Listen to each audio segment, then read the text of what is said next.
നമസ്കാരം. മലയാളി വാർത്തയിലേക്ക് സ്വാഗതം. വീണ്ടും ഒരു നടുക്കുന്ന നീക്കവുമായി അമേരിക്ക രംഗത്ത് വരികയാണ്. ഇത് തങ്ങളുടെ നയതന്ത്ര നീക്കമല്ല, ഒരു സൈനിക ശക്തി തന്നെയാണ് അമേരിക്ക ഇപ്പോൾ പരസ്യമായി കാണിച്ചിരിക്കുന്നത്. എല്ലാ കാലത്തും അമേരിക്കയുടെ കണ്ണിലെ കരടാണ് നിക്കോളാസ് മഡൂറോ എന്ന സോഷ്യലിസ്റ്റ് നേതാവ് നേതൃത്വം നൽകുന്ന വെനസ്വേല എന്ന രാജ്യം. ലാറ്റിൻ അമേരിക്കയിൽ ഭരണകൂടങ്ങളെ അട്ടിമറിക്കാൻ അമേരിക്ക ദീർഘകാലമായി ഉപയോഗിച്ചു വരുന്ന കപടവേഷമാണ് ഇത്തവണ വെനസ്വേലയെ ലക്ഷ്യമിടുന്നത്. ലോകത്തിലെ ഏറ്റവും വലിയ എണ്ണശേഖരമുള്ള ഈ രാജ്യത്തെ ചൊൽപ്പടിയിൽ നിർത്താനും വിഭവങ്ങൾ കൈക്കലാക്കാനുമുള്ള അമേരിക്കൻ നീക്കങ്ങൾ മയക്കുമരുന്നിനെതിരായ യുദ്ധമെന്ന പുതിയ കുപ്പായമണിഞ്ഞ് വീണ്ടും രംഗപ്രവേശനം ചെയ്തിരിക്കുന്നത് മഡൂറോ സർക്കാരിനെ അട്ടിമറിക്കുക എന്ന ലക്ഷ്യത്തോടെയാണ്. മുൻപ് മനുഷ്യാവകാശികളായിരുന്നുവെങ്കിൽ ഇപ്പോൾ ട്രംപ് ഭരണകൂടം ഉന്നയിക്കുന്നത് വെനസ്വേലൻ നേതൃത്വത്തിന് അന്താരാഷ്ട്ര മയക്കുമരുന്ന് കടത്തുമായി ബന്ധമുണ്ടെന്നാണ്. എന്നാൽ ഈ വാദങ്ങളുടെ പൊള്ളത്തരം തുറന്നു കാട്ടുന്ന ഞെട്ടിക്കുന്ന സംഭവങ്ങളാണ് കഴിഞ്ഞ ദിവസങ്ങളിൽ അരങ്ങേറിയത്. വെനസ്വേലയിൽ രഹസ്യ ഓപ്പറേഷനുകൾ നടത്താൻ സെൻട്രൽ ഇന്റലിജൻസ് ഏജൻസിക്ക് അനുമതി നൽകിയതായി US പ്രസിഡന്റ് ഡൊണാൾഡ് ട്രംപ് സ്ഥിരീകരിച്ചിരിക്കുകയാണ്. പ്രസിഡന്റ് നിക്കോളാസ് മഡൂറോയുടെ സർക്കാരിന് മേലുള്ള സമ്മർദ്ദം കൂട്ടുന്നതിന്റെ സൂചനയാണിത്. മഡൂറോയെ അധികാരത്തിൽ നിന്ന് നീക്കം ചെയ്യുക എന്ന ലക്ഷ്യത്തോടെയാണ് നീക്കമെന്ന് US ഉദ്യോഗസ്ഥരെ ഉദ്ധരിച്ചുകൊണ്ട് ന്യൂയോർക്ക് ടൈംസ് അടക്കം റിപ്പോർട്ട് ചെയ്യുന്നു. 2025 October 15 3 US B-52H Stratofortress ബോംബറുകൾ വെനസ്വേലൻ വ്യോമാതിർത്തിക്ക് സമീപം പറന്നതും ചർച്ചകളിലാണ്.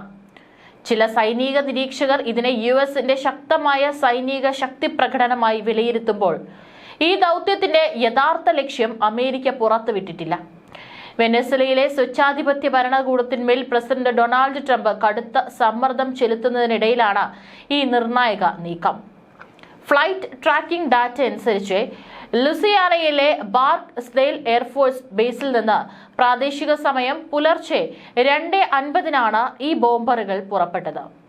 മെക്സിക്കോയ്ക്കും ക്യൂബയ്ക്കും ഇടയിലൂടെ ഗൾഫ് ഓഫ് അമേരിക്ക കടന്ന് കരീബിയൻ കടലിന് മുകളിലൂടെ വെനസ്വേലയെ സമീപിക്കുകയായിരുന്നു ഇവ. മിഷൻ സെറ്റിലുള്ള 610010, 600052, 600033 എന്നീ ടെയിൽ നമ്പറുകളുള്ള വിമാനങ്ങളെ ഫ്ലൈറ്റ് റഡാർ 24 ഉൾപ്പെടെയുള്ള സേവനങ്ങളാണ് നിരീക്ഷണത്തിലൂടെ തിരിച്ചറിഞ്ഞത്. വെനസ്വേലൻ പ്രസിഡന്റ് നിക്കോളാസ് മഡൂറോയെ പിടികൂടുന്നവർക്ക് $50 ദശലക്ഷം പാരിതോഷികം പ്രഖ്യാപിച്ചതായും മയക്കുമരുന്ന് കടത്തുന്ന കപ്പലുകൾക്കെതിരെ ആക്രമണം നടത്തിയതും മേഖലയിലെ കാര്യമായ സൈനിക വിന്യാസം നടത്തിയതുമടക്കം ട്രംപ് ഭരണകൂടം വെനസ്വേലയ്ക്കെതിരെ ശക്തമായ നടപടികൾ സ്വീകരിച്ചു വരികയാണ്. US സൈന്യം ഒരു പൂർണ്ണ തോതിലുള്ള അധിനിവേശത്തിന് ഒരുങ്ങുകയാണെന്ന് വെനസ്വേല മുൻപ് മുന്നറിയിപ്പ് നൽകിയിരുന്നു. ഈ പശ്ചാത്തലത്തിലാണ് ബോംബറുകളുടെ ഈ യാത്ര. ബുധനാഴ്ച നടത്തിയ ഈ വിന്യാസത്തെക്കുറിച്ച് ഔദ്യോഗികമായി വിശദീകരിക്കാൻ US ഉദ്യോഗസ്ഥർ ഇതുവരെ തയ്യാറായിട്ടില്ല. ഈ B-52H ബോംബറുകൾക്ക് മണിക്കൂറിൽ ഉയർന്ന സബ്സോണിക് വേഗതയിൽ 50,000 അടി വരെ ഉയരത്തിൽ പറക്കാൻ ശേഷിയുണ്ട്. ശീതയുദ്ധകാലത്ത് രൂപകൽപ്പന ചെയ്ത ഈ ദീർഘദൂര സ്ട്രാറ്റജിക് ബോംബർ ലോകത്തെവിടെയും വലിയ സൈനിക സാമഗ്രികൾ എത്തിക്കാൻ കഴിവുള്ളതാണ്.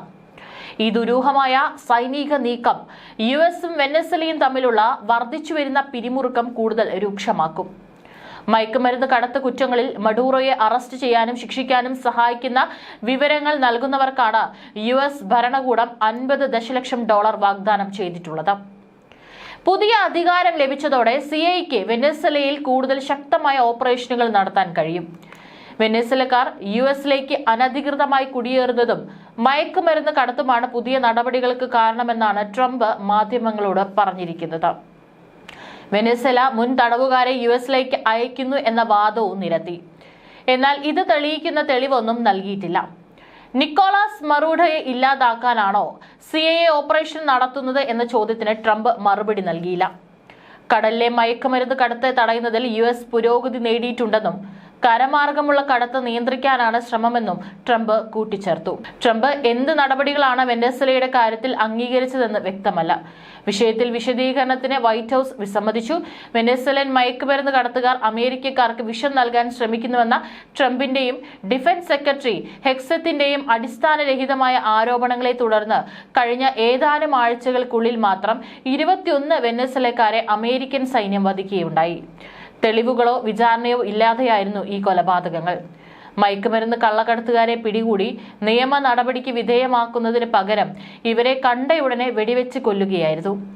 മിസൈലുകൾ ഉപയോഗിച്ച് ബോട്ടുകൾ തകർത്ത് കളഞ്ഞതിലൂടെ എല്ലാ തെളിവുകളും സൗകര്യപൂർവ്വം ഇല്ലാതായി. ദേശീയ സുരക്ഷയ്ക്ക് ഭീഷണി എന്ന ഒറ്റ കാരണമാണ് ട്രംപ് ഇതിന് ന്യായീകരണമായി നൽകിയത്. അന്താരാഷ്ട്ര സമുദ്രത്തിൽ കോൺഗ്രസിന്റെ അനുമതിയില്ലാതെ നടന്ന ഈ നടപടികൾ നിയമവിരുദ്ധമായ കൊലപാതകങ്ങളായി കണക്കാക്കപ്പെടുന്നു. കൂടാതെ വെനസ്വേലൻ ജലാതിർത്തി ലംഘിച്ച് അമേരിക്കൻ നാവികസേനയുടെ യുദ്ധക്കപ്പലായ USS ജേസൺ ഡൺഹാം ഒരു പ്രാദേശിക മീൻപിടുത്ത കപ്പൽ 8 മണിക്കൂർ പിടിച്ചെടുത്തത് ഉൾപ്പെടെയുള്ള നേരിട്ടുള്ള പ്രകോപനങ്ങളുമുണ്ടായി. മയക്കുമരുന്നിനെതിരായ യുദ്ധം എന്നതിന്റെ മറവിൽ ട്രംപ് ഭരണകൂടം 5 F-35 വിമാനങ്ങളെ പ്യൂർട്ടോ റിക്കോവിലേക്കും 8 നാവിക കപ്പലുകളും ഒരു ആണവ അന്തർവാഹിനിയും ഏകദേശം 4000 സൈനികരെയും ഈ മേഖലയിൽ വിന്യസിച്ചിട്ടുണ്ട്. വെനസ്വേലയ്ക്കെതിരെ അമേരിക്ക ഉയർത്തുന്ന മയക്കുമരുന്ന് ആരോപണങ്ങൾ കെട്ടിച്ചമച്ചതാണെന്നും ഈ മേഖലയിലെ വിദഗ്ധർ സാക്ഷ്യപ്പെടുത്തുന്നു. United Nations on drugs and crime മുൻ മേധാവി പിനോ അർലാച്ചി പറയുന്നത് അദ്ദേഹം കൊളംബിയ, ബൊളീവിയ, പെറു തുടങ്ങിയ രാജ്യങ്ങളിൽ പതിവായി യാത്ര ചെയ്തിട്ടുണ്ടെങ്കിലും മയക്കുമരുന്നുമായി ബന്ധപ്പെട്ട് ഒരിക്കലും വെനസ്വേലയിൽ പോകേണ്ടി വന്നിട്ടില്ല എന്നാണ്. വെനസ്വേലൻ സർക്കാരിന്റെ മയക്കുമരുന്ന് വിരുദ്ധ പോരാട്ടത്തിലെ സഹകരണം ക്യൂബയുടേതുപോലെ തെക്കേ അമേരിക്കയിൽ ഏറ്റവും മികച്ചതായിരുന്നുവെന്നും അർലാച്ചി അഭിപ്രായപ്പെടുന്നു. ലോകത്തിലെ 70% കൊക്കൈനും ഉൽപ്പാദിപ്പിക്കുന്നത് കൊളംബിയയാണ്. ബാക്കി പെറുവും ബൊളീവിയയും. മയക്കുമരുന്ന് കടത്തിന്റെ പ്രധാന പാതകൾ പസഫിക് വഴിയോ കരീബിയൻ വഴിയോ മധ്യ അമേരിക്ക വഴിയോ ആണ്. തെക്കൻ അറ്റ്ലാന്റിക് തീരത്തോട് ചേർന്ന് കിടക്കുന്ന വെനസ്വേലയ്ക്ക് ഈ പാതകളിൽ നാമമാത്രമായ പങ്ക് മാത്രമേയുള്ളൂ. പ്രസിഡന്റ് നിക്കോളാസ് മഡൂറോയാകട്ടെ വെനസ്വേലയിൽ പ്രധാന മയക്കുമരുന്ന് കള്ളക്കടത്ത് പ്രവർത്തനങ്ങളും ട്രെൻ ഡി അരഗോ പോലുള്ള സംഘങ്ങളെയും തങ്ങൾ ഇല്ലാതാക്കിയതായി പ്രഖ്യാപിച്ചു. അമേരിക്കയുടെ യഥാർത്ഥ ലക്ഷ്യം വെനസ്വേലയുടെ എണ്ണശേഖരം ഉൾപ്പെടെയുള്ള വിഭവങ്ങളെ നിയന്ത്രിക്കുക എന്നതാണ്.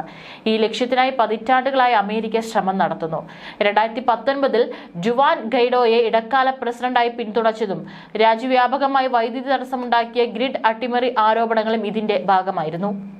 ഈ അട്ടിമറി ശ്രമങ്ങൾ സ്തംഭനാവസ്ഥ സൃഷ്ടിക്കുമെന്നും മഡൂറോയ്ക്ക് ജനപിന്തുണ നഷ്ടപ്പെടുമെന്നും അമേരിക്കൻ മാധ്യമങ്ങൾ പ്രചരിപ്പിച്ചു.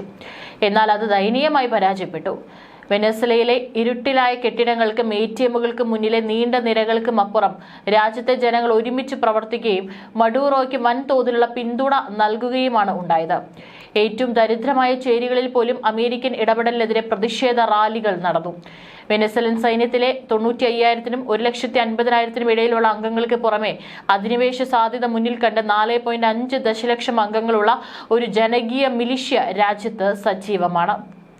ഇത്രയും വലിയൊരു സായുധ സേനയെ ഏകോപിപ്പിക്കാൻ സാധിക്കുന്നത് സർക്കാരിനെ ജനങ്ങളിൽ ശക്തമായ വിശ്വാസ്യതയുണ്ട് എന്നതിനെയാണ് സൂചിപ്പിക്കുന്നതെന്നും മുൻ അമേരിക്കൻ നയതന്ത്രജ്ഞൻ ചാൾസ് ഫ്രീമാൻ നിരീക്ഷിക്കുന്നു.